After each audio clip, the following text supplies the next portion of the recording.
ఐక్యంగా ఏ కుల సంఘాలు వంట వార్పులు చేసి జాయింట్ యాక్షన్ చేసినో ఆలోచన చేస్తలేరా? ఇలా కాంగ్రెస్ పార్టీ బలహీన వర్గాల కొరకు ఇంత ఫేర్ గా ఇంత ట్రాన్స్పరెంట్ గా రిజర్వేషన్ రావాలని చేస్తున్న ప్రక్రియ గమనిస్తలేరా? ఎవరో అడ్డం పడుతున్నారో గమనిస్తలేరా? ఏ రాజకీయ పార్టీ దీని మూల్యం చెల్లించక తప్పుతుందా? ఊరుకుంటారా బలహీన వర్గాల నాయకత్వం?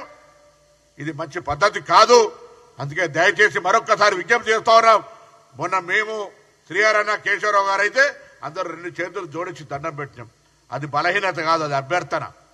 దాన్ని మీరు బలహీనం అనుకుంటే గ్రామాల్లో మా బలహీన వర్గాల బిడ్డలు సీరియస్ అయితే మొష కులాలు కొన్ని ఉంటాయి, జాగ్రత్త. అట్లా వద్దు. దయచేసి మాకు సహకరించండి. ప్రభుత్వ నిర్ణయం 42% రిజర్వేషన్లకు. రేపు 42% రిజర్వ్ ఇచ్చాక మీ పార్టీడో మా పార్టీడో ఏ పార్టీడో బీసీ గెలుస్తాడు. అందుకు అవకాశం ఇవ్వని తెలంగాణ కాంగ్రెస్ ప్రజాప్రతినిధులం హృదయపూర్వకంగా విజ్ఞప్తి చేస్తా ఉన్నాం.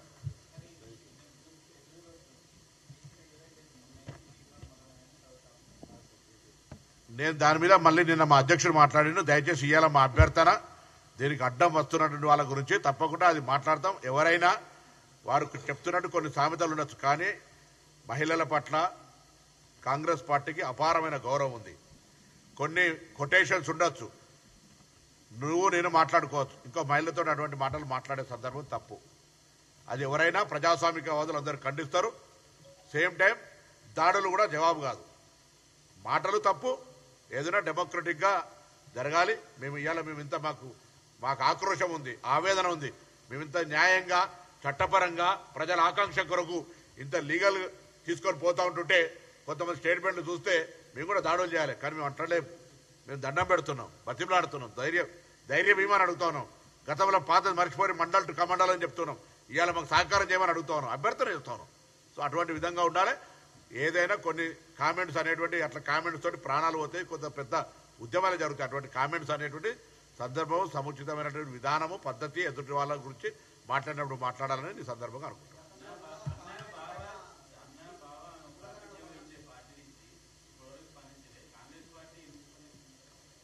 మేమేమన్నా నేను నా ప్రెస్ కాన్ఫరెన్స్ చేసే సందర్భంలో నేను ఒక మహిళ ఎవరి పేరు తీయలే, నేనేమనలే. మహిళల పట్ల మా ప్రభుత్వానికి మా పార్టీకి ఉన్న గౌరవం గురించి మాట్లాడాను. సరే, కాంగ్రెస్ పార్టీకి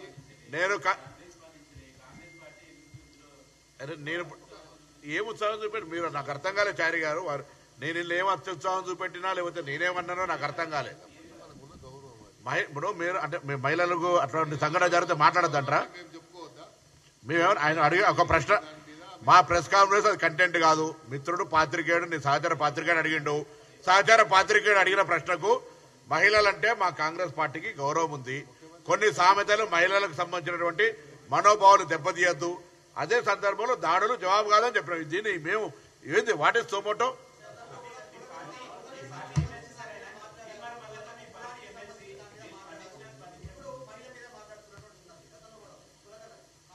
అందరికి నమస్కారం. దయచేసి తప్పకుండా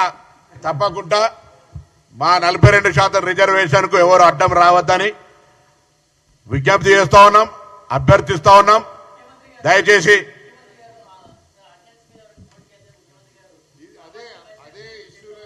ఇప్పుడు ఏమన్నా చరిత్రహీనులుగా మిగిలొద్దు. ఎందుకంటే దశాబ్ద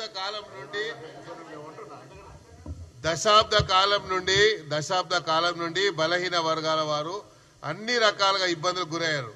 మొన్న జరిగినటువంటి కేబినెట్ ఒక చారిత్రాత్మకమైనటువంటి నిర్ణయం ముఖ్యమంత్రి గారు తీసుకున్న ఒక హిస్టారికల్ డిసిషన్ ఇది.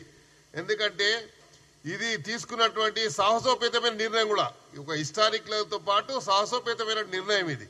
ఈ నిర్ణయాన్ని ప్రకటించిన తర్వాత హర్షం వ్యక్తం చేస్తారు రాష్ట్ర వ్యాప్తంగా, దేశవ్యాప్తంగా. ఎందుకంటే తెలంగాణని ఈరోజు రోల్ మోడల్ గా ఎన్నో సందర్భాల్లో తీసుకుంటుంటే ఈ సందర్భంలో ఈ బీసీ కేటగిరైజేషన్ విషయంలో ముఖ్యమంత్రి గారు తీసుకున్నటువంటి నిర్ణయం కూడా రోల్ మోడల్ గా ఇతర రాష్ట్రాలు తీసుకుంటాయని మేము ఆశిస్తున్నాము. దీన్ని కోర్టుల ద్వారా హర్డిల్స్ క్రియేట్ చేసి చరిత్రహీనులుగా ఏ పార్టీ వారైనా మిగిలొద్దని మేము డిమాండ్ చేస్తున్నాము, కోరుకుంటున్నాము. ఎందుకంటే బీసీ అణగారిన కులాలు దశాబ్ద కాలంగా అన్ని రకాలుగా మరి దెబ్బతిన్నటువంటి కులాలు. ముఖ్యమంత్రి గారు ఇది ఒక సాహసోపేతమైన నిర్ణయం తీసుకొని ఈ నిర్ణయం తీసుకున్నందుకు వారిని అభినందిస్తూ దీనికి అడ్డంకులు క్రియేట్ చేసి చరిత్రహీనులుగా ఎవరు మిగిలొద్దనే మా ఒక ఆకాంక్ష. Thank you.